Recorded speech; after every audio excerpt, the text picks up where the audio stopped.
Kemudian tiba-tiba dia kesakitan. Terus di ronsen ada paku yang sebesar ini, paku 15 cm. Iya. Ngancing apa? Mengunci si siku nggak bisa ditekuk. Yuk kita sholat bareng. Saya imam itu. Saya imam sholat itu terdengar dari atap karena atapnya genteng tanah.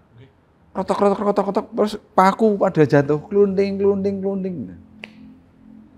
Oke. Wah, akhirnya Masya Allah, ini lagi serangan. Oke. Akhirnya kita ruqyah bareng-bareng. Pas di ruqyah itu, ada terlempar benda dari luar rumah gitu. Buk, mengenai punggung saya. Dari luar ke dalam? Dari luar ke dalam. Nggak tahu pokoknya, buk gitu, jatuh. Kelunding paku itu.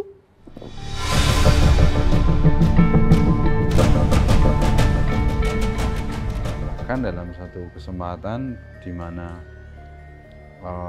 ruqyah itu dijalankan di rumahnya, itu sempat Supiati ini, tapi kayaknya sudah tidak tertulis di sini karena ini cepet-cepet terus di finishing terus diterbitkan. Jadi itu ya.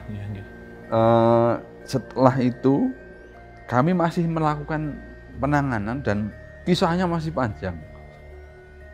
Yakni Supiati tiba-tiba nyari kertas terus dikasih pulpen, pakai tangan kiri dia nggambar sesuatu, nulis dan seterusnya pakai tangan kiri, coba tulisannya bagus. Dia nggambar ada pohon, ada ini di sini. Di sini itu menunjukkan oh ternyata di pekarangan rumahnya itu ada pohon seperti yang dia gambar, pohon kelapa. Kita gali itu, ternyata paku di situ. Digali itu ada paku. Terus kita ajak bertobat. Ayo, siapa kamu? Ayo tobat. Bertobat. Ayo, saya pimpin ya. Asyhadu an la ilaha illallah. Nggak mau. Loh, ayo. Kita minta sama Allah untuk menolong kita semua. Ayo. Ini anak saya diancam. Kalau saya nggak mau mengikuti apa yang diperintah, anak saya mau dibunuh. Oh, kita jadi tahu. Dunia yang tidak kasat mata itu rupanya ada satu peperangan, ada satu eksploitasi, ada satu subordinasi dan seterusnya. Dan ini terjadi. Nah, bahwa ya makhluk halus, jahat telah memperdaya bangsanya untuk melakukan kejahatan pada manusia. Gitu. Jadi seperti ininya ya dokter ya, yang ngirim itu ya? Iya. Makhluk astralnya itu ya? Iya. Dimanfaatkan untuk suatu hal dengan tujuan tidak baik? Iya. Sebagai kurir kasarnya? Yes, kira-kira begitu. Makanya saya bilang, oh dari situ pula saya memahami kemudian di surah Jin ya. Jadi di surah Jin disebutkan bahwa ada manusia yang minta tolong kepada jin, ada jin yang membantu manusia dan seterusnya bolak-balik. Kalau di surah An-Nas kan juga ya, yuwaswisu fi sudurinas minal jinnati wan nas. Itu memang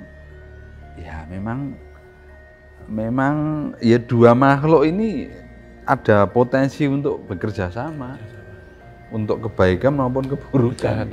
Iya. Kalau di surah Az-Zariyat wa ma khalaqtul jinna wal insa. Jadi memang betul itu. Makanya dalam bahasa hukum fikih ya, yang mukallaf, yang dibebani hukum itu memang jin dan manusia. Dia harus menjalani syariat itu, harus taat syariat. Kalau makhluk Allah yang lain kan ada yang potensinya taat semua, yakni malaikat, yakni ya orang bilang benda mati padahal tidak mati, gunung tidak mati di mata Allah kan, tapi potensinya taat tok, nggak ada yang menentang gitu. Laut itu potensinya taat tok ya, bebatuan, pepohonan, apalagi binatang potensinya potensi taat ya. Kalau yang potensinya itu jahat dan menentang ya iblis dan anak turunnya setan. Nah yang jin dan manusia ini ya bisa menjadi taat, bisa menjadi penentang kan gitu. Cuman beda dimensi saja ya dokter. Iya. Ya? Terus ini dokter, apakah kasus beliau Iya. itu pertama yang dokter tanganin waktu itu? Selama berkarir di kalau kedokteran yang istilahnya komplit gini ya, Ini. dari A sampai Z itu memang pertama. Tapi sebelum-sebelumnya ya sekitar ya mungkin anak panas, rewel, Sawan itu dokter. sawan ya. Saya kita doakan kita ini sembuh, kita ruqyah pakai air, kasih minum atau dimandikan sembuh gitu. Tapi yang wow betul ya. Beliau ini. Nah, ini sembari teori ya. Iya. Kita mau praktikum dokter. Ayo, ayo. Kita mau lihat ini bentuknya seperti apa. Iya, Gitu. ayo. Pakunya. Ya, jadi gini, ya pakunya.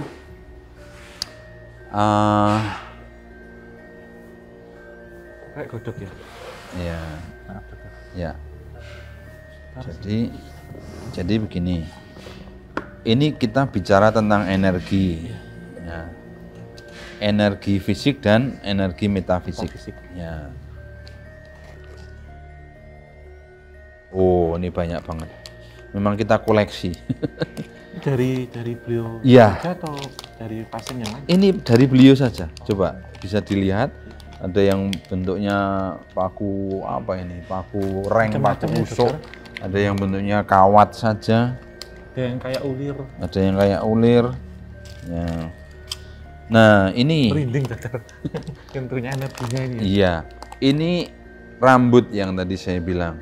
Buat kumparan. Iya, buat kumparan. Terus ini paku sebesar ini. Iya.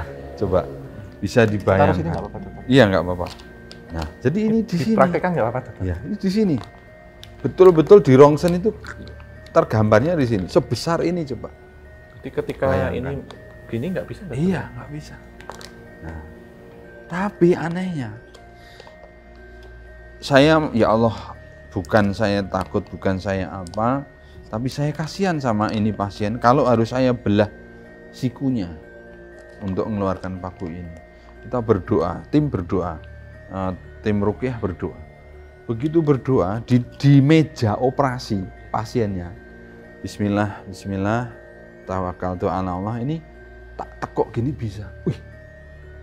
Terus kita ronsen, nggak ada, hilang. Kemudian keluarnya dokter. Keluarnya lewat, ayo kita ruqyah terus.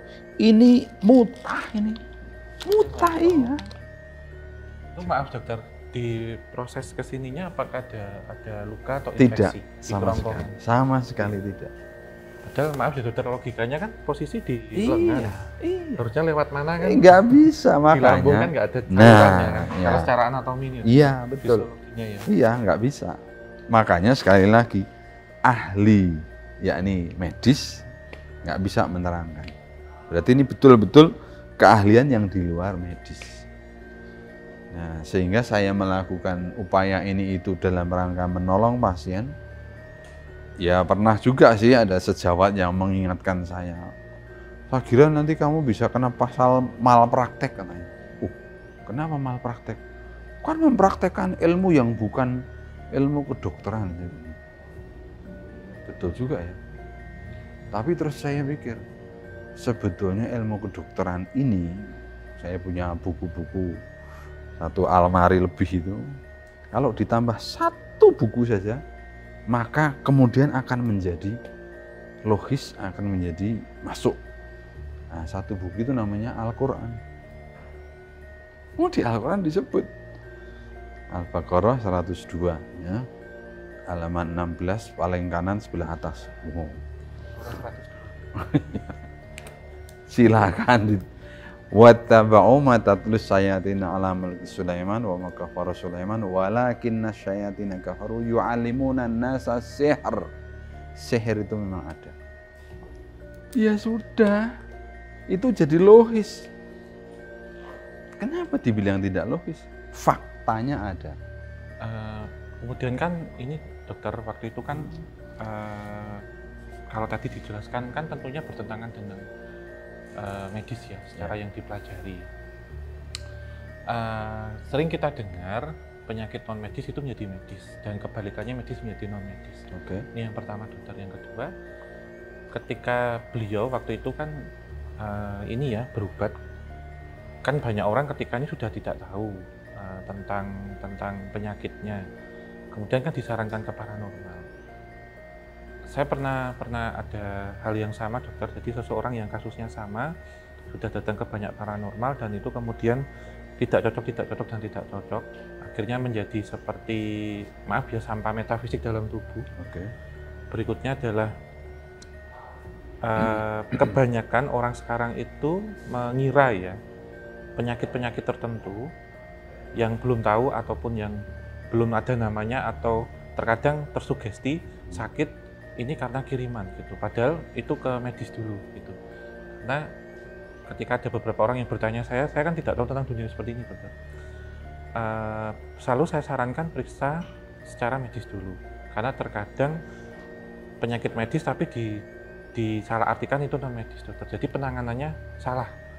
Jadi dengan pengobatan alternatif, dengan cara-cara klinik gitu ya, padahal dia sakit medis, sehingga ini menjadi kronis akhirnya gitu. Pemahaman di masyarakat kita gitu dokter, yang kadang salah gitu, misalkan membuat satu air bertuah datang ke tempat praktek apa gitu, padahal sebenarnya beliau ini sakit medis gitu.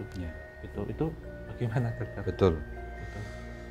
Fenomena sosial gitu. Yes, saya juga prihatin beberapa kasus cancer ya, yang ditangani dengan begitu rupa oleh pengobat alternatif itu, bukannya mereda apalagi menghilang, makin berkembang, metastasis istilahnya, numbuh ke tempat lain dan nggak tertolong. Aduh, padahal betul ini medis.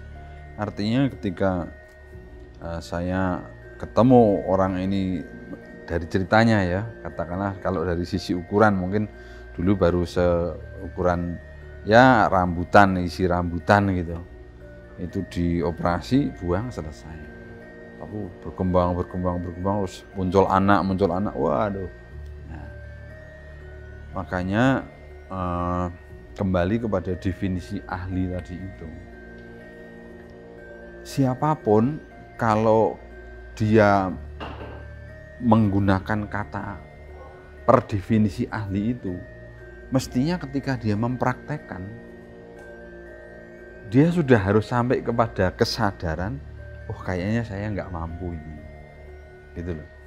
Paham ya? Maksudnya kasus tadi yang diceritakan Om Hawa tadi, misalnya pengobatnya itu si katakanlah paranormal A gitu. Wah, saya sudah tangani, ilmu saya sudah saya ini kan, kok nggak mereda ya. Harusnya kan tahu dia batasannya. Wah, ini mungkin bukan bidang saya. Udah ke rumah sakitnya cepet-cepet. Nah, misalnya gitu. Saya tidak menyalahkan siapapun. Artinya dia praktek sebagai paranormal atau pasien yang datang memilih ke itu dulu, saya tidak menyalahkan. Itu proses alami, mau apa. Saya justru menyalahkan ya pertama siapapun yang menyatakan dirinya itu ahli tadi itu harus punya rujukan yang benar, tata cara yang benar ya, dan ilmunya itu kalau harus disebut ya nggak menyimpang dari syariat dan seterusnya. Nah, kemudian tadi itu dia mengetahui batasnya dan kapan serta kemana harus merujuk. Itu saja kok yang dimaui oleh ya alam ini, dalam arti Allah itu ya memperjalankan seluruh makhluknya itu kan sebetulnya semuanya untuk satu jurusan, satu tujuan. Nah, ini kan tadi sempat saya garis bawahi ya dokter ya, ada pertentangan ya antara dunia medis dengan apa yang dokter lakukan dan macam penyakit seperti ini gitu. Tetapi dalam pemberlakuan pengobatan itu sendiri, perilaku seperti ini ya dokter ya, kalau kita lihat kan perubahan materi ya, jika kita tafsirkan ketika masuk dalam tubuh itu sesuatu hal yang tidak mungkin gitu. Apakah dulu waktu dokter kuliah atau sekolah pernah ada pelajaran seperti ini tidak dokter? Atau pengenalan atau studi kasus serupa gitu? Seperti halnya yang sering kita kenal ini, seseorang yang hamil itu di usia 6 bulan, kemudian janinnya hilang, kemudian yang keluar benda-benda asing, ataupun yang sakit yang tidak ada diagnosisnya gitu. Ini jenisnya apa? Karena dalam beberapa literatur sejarah ini dokter, seperti malaria, bahkan epilepsi itu kan diduga dulu orang kena sawan, kena sambet gitu, termasuk penyakit malaria ya dokter, karena kita ketahui Indonesia kan tropis Hindia Belanda waktu itu, sehingga ketika orang datang ke bangunan seperti candi waktu itu pulang kemudian sakit meninggal, disangkanya terkena sawan atau terkena sambet gitu. Nah, apakah kemudian jenis-jenis penyakit non medis itu di masa depan ataupun ada satu penelitian yang bisa disikapi itu ada jenis penyakit atau kategori tersendiri gitu? Kalau kita klasifikasikan, maaf ya dokter, mungkin non medis gitu. Itu apakah demikian dokter? Ya, pertama benar-benar ini saya mengajak kepada siapapun yang menyaksikan ini, ayolah kita ini hamba yang lemah, hamba yang dhaif, yang sesungguhnya berilmu itu hanya Allah. Semua ilmu itu bersumber dari Allah. Dan siapapun yang mengaku berilmu harus membawa kepada keabsolutan kebenarannya Allah gitu loh. Sekarang pelajaran medis ya atau ilmu kedokteran, ya dulu kan nggak ada ilmu rongsen, X-ray, radiologi. Ini benda padat masuk di dalam tubuh, kan nggak ngerti. Masa kemudian ada X-ray yang mengatakan, oh ada benda padat, masa kita nggak percaya? Nah, ini contohnya, karena ilmunya waktu itu belum ada, sekarang sudah ada. Ya. Tetapi kalau kemudian ada fenomena di mana benda padatnya ada, terus ditembak rongsen nggak kelihatan, atau sebaliknya, bendanya tidak ada, ditembak rongsen kelihatan, itu kita nggak usah mengatakan nggak masuk akal, terus apalah dikategorikan aneh-aneh, nggak usah juga. Paham ya? Jadi maksudnya selalulah mengatakan pengetahuan kita seahli apapun saat ini tetap itu nisbi, tetap itu ada relatifnya. Masih ada pengetahuan yang di luar batas yang kita punya, gitu loh. Orang belum bisa menerangkan gimana ini paku dari dukun bisa dikirim dan masuk. Orang belum bisa menerangkan. Dan kalau nggak bisa menerangkan itu saat ini, kemudian dikatakan ini santet, ini sihir, ini non medis, ya nggak apa-apa. Nggak apa-apa dalam arti ya mau diberi istilah apa. Tapi para kelompok yang menentang bahwa ilmu ini ada terus mengatakan enggak, itu cuman kita belum tahu, nanti suatu saat tahu, pokoknya nggak ada gaib-gaib itu juga nggak benar. Saya sedih orang yang sampai hari ini tuh betul-betul masih nggak mau menerima bahwa gaib itu ada. Meskipun juga kita nggak boleh dikit-dikit gaib non medis. Nggak boleh juga. Nah, terus mungkin saya ditantang atau siapa, kalau betul gaib itu ada, mbok tolong yang dimasukkan ke saya itu mbok HP yang seri terbaru gitu. Itu kalau betul orangnya ada, tak pok begini aja. Ngaco itu namanya. Nggak usah begitu. Atau nanti kalau kamu kena tahu rasanya. Tapi juga nggak usah, udah. Jadi sekali lagi, kita ahli, tapi kita harus mengakui punya keterbatasan, itu saja. Pasien datang, kan saya ditanya, kalau menurut dokter, kalau ada pasien sakit, itu datangnya ke ustadz dulu supaya diruqyah, atau ke dokter dulu supaya disontek misalnya. Jawaban saya apa? Enggak masalah. Enggak masalah. Yang penting dokternya yang nyuntik itu tahu. Ketika dia nyuntik, dia sudah punya bayangan bakal terjadi apa dan pasiennya juga pengaruhnya seperti apa. Efeknya ya setelah itu ya. Setelah itu. Ya kalau disuntik, ada itu yang lapor saya. Dok, saya sudah disuntik 20 kali. Astagfirullahaladzim. Gimana ceritanya itu? Dokternya itu loh. Harusnya dia mikir dong. Suntik 1, 2, 3. Oh, 20 kali. Astagfirullahaladzim. Nah sebaliknya, kalau dia datang ke Ustadz, Ustadz itu udah khatam 30 juz katakanlah. Ya benjolannya ya tetap nongol aja. Keluar itu. Ya sudahlah. Ini nanti kalau nggak ditangani kan makin gede, tumbuh anak-anak. Aduh, udah ke rumah sakit. Gitu. Jadi indah sekali ini sebetulnya. Masalahnya si Ustadz juga merasa enggak ini. Terus dokter juga, oh saya ahli ya. Nggak bisa. Jadi beliau-beliau kurang definisi yang terakhir tadi loh. Iya. Jadi bisa saya simpulkan dokter, ilmu itu kan banyak ya. Ketika ada satu masalah, tentunya di sini akan melibatkan banyak ilmu-ilmu itu untuk menyelesaikan masalah. Teamwork kuncinya. Yes. Itu. Ibarat kata dalam satu struktur bangunan itu tentunya kan banyak penopang. Yes. Jadi semua ketika bekerja sama akan menjadi satu tim yang kuat tanpa merasa kita lebih atau kita kurang, tapi kita saling melengkapi. Yes. Ya, saya juga punya tips, ini bisa dipakai terutama untuk kalangan sejawat saya, para dokter. Tipsnya itu sederhana.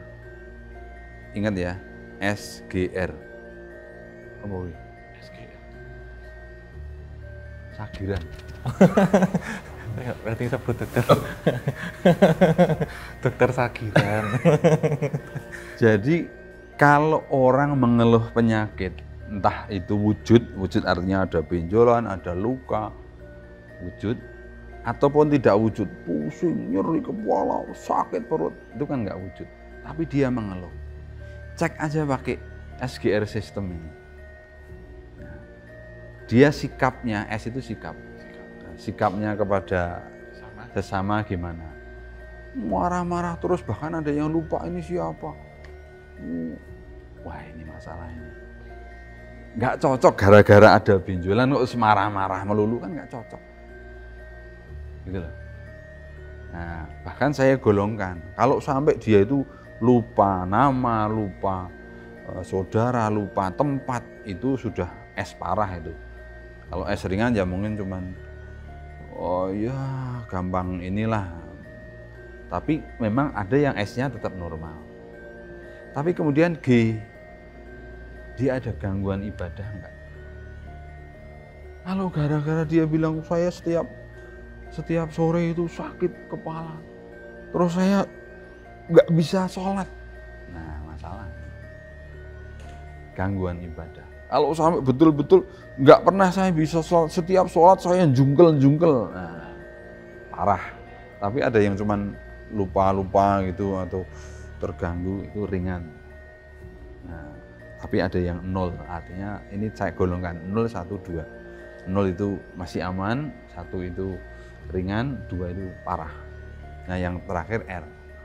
R itu riwayat atau relasi. Dia punya akik. Cincin nikah. Oh cincin nikah ya. Aman. Ya ada dokter. Bukan ini saja dokter. Wadah akik dan ditanya ini dari mana? Oh dulu dari mbah siapa? Nah, masalah. Jimat gitu dokter ya. Jadi kalau R-nya ketahuan, apalagi dia memang punya ritual-ritual apalah, poso mute, poso apa, atau melakukan apa, berendam di mana, topo apa. Nah, itu R2 dia. Kalau R1 mungkin ya dulu pernah sih tapi sudah enggak lagi, atau oh orang tua saya memang sukanya ini pasang sajen ini. Nah, itu R1. Nah, kalau ditengarai dia punya unsur S, unsur G, unsur R, sudahlah. Kita jangan berlama-lama. Ya kalaupun dia pusing, kalau pusing kasih obat pusing. Tapi segera merujuk kepada ustadz atau pihak yang bisa menangani secara non medis. Kalau enggak, udah nanti dia akan, dan banyak itu. Saya sekarang ini akhir-akhir dia datang dengan segepok satu tas itu hasil pemeriksaan ronsen laboratorium, MRI, CT scan, penuh. Dan hasilnya apa? Normal. Iya. Begini, kepada siapapun ya yang entah mengalami atau dengar atau pernah baca, sekali lagi, fakta dan fenomena yang terjadi itu tidak tertolak. Itu bagian dari ilmu. Kita absolutkan Allah itu maha berilmu. Jangan atas dasar, nggak logis, nggak masuk akal. Ya maaf, logikamu dan akalmu ya masih segini doang. Jangan gara-gara itu terus kita menolak fakta itu. Nggak mungkin gimana? Jelas-jelas ada kok. Itu satu. Yang kedua, syaitan itu, jin jahat itu memang mampu melakukan hal-hal yang di luar nalar. Memindah gunung juga bisa, menyerupai jadi gajah juga bisa. Sekali lagi itu nalar logika mengatakan nggak mungkin, tapi itu fenomena ada. Jadi nggak usah bingung, nggak usah kaget, nggak usah menolak bahwa itu bisa terjadi. Nah, kandungan hilang, ya kan dia bisa saja ngambil, bisa, sekali lagi bisa. Beda dengan hamil anggur ya, hamil anggur medis masih bisa menerangkan. Itu bahasa medis namanya molahidatidosa. Yakni seorang perempuan yang sangat pengennya dia itu hamil, sudah sekian tahun menikah belum bisa punya momongan, terus dia serasa hamil dan memang perutnya tambah besar, ada, tambah besar. Dan begitu di USG nggak ada bayinya. Yang ada adalah gelembung-gelembung kalau divisualisasi seperti untaian buah anggur. Oh, makanya hamil anggur. Makanya disebut hamil anggur. Oh, itu namanya molahidatidosa. Itu bukan kandungan hilang.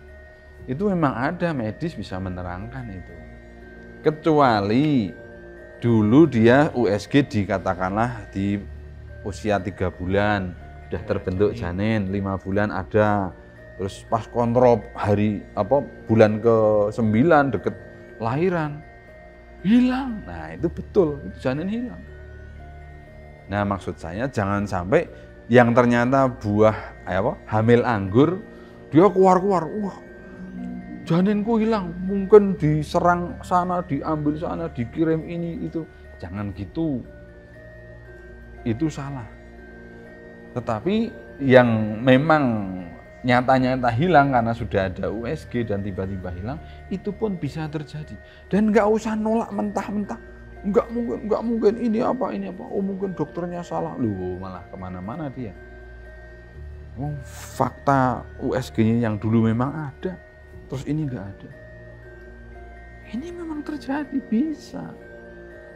Nah makanya tadi yang Om mau bilang, kita harus teamwork, kita harus kolaborasi, itulah yang dibutuhkan.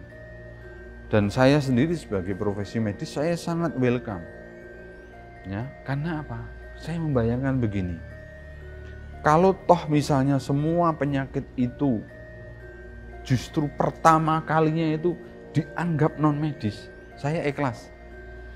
Kenapa? Karena pasien kan tidak akan diapa-apain malahan. Paling didoain, kasih air, aman.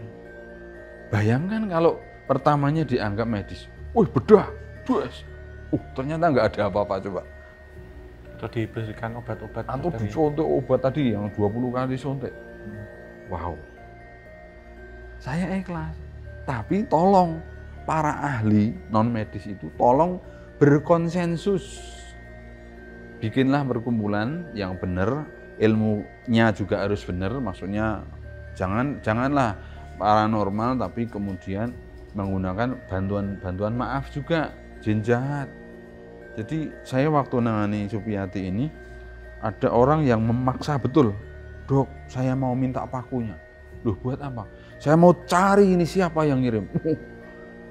Menurut sepemahaman saya, nggak ada itu ilmu yang benar itu dalam koridor syariat loh ya.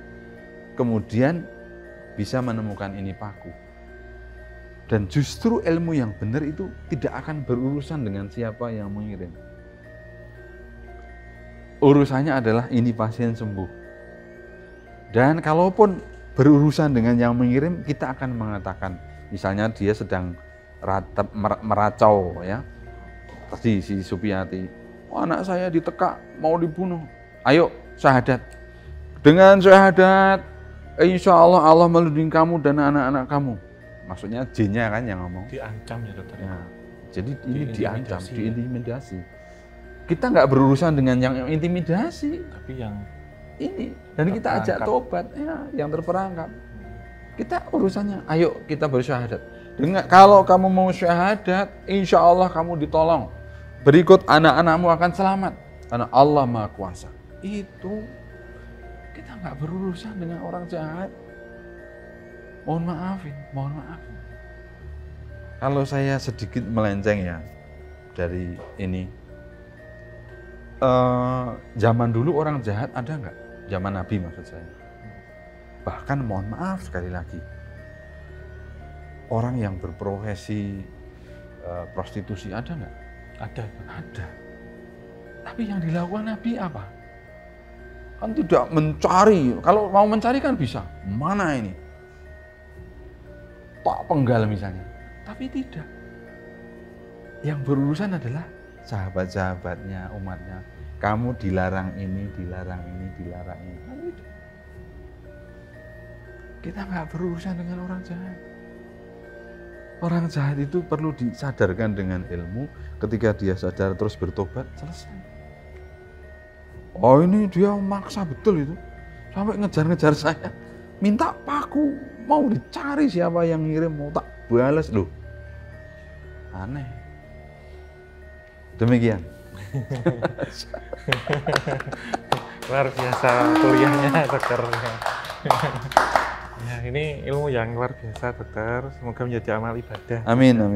Dan mendapatkan pencerahan. Insyaallah. Belajar lagi. Gitu. Insyaallah. Sama-sama. Sama-sama belajar, kita belajar lagi.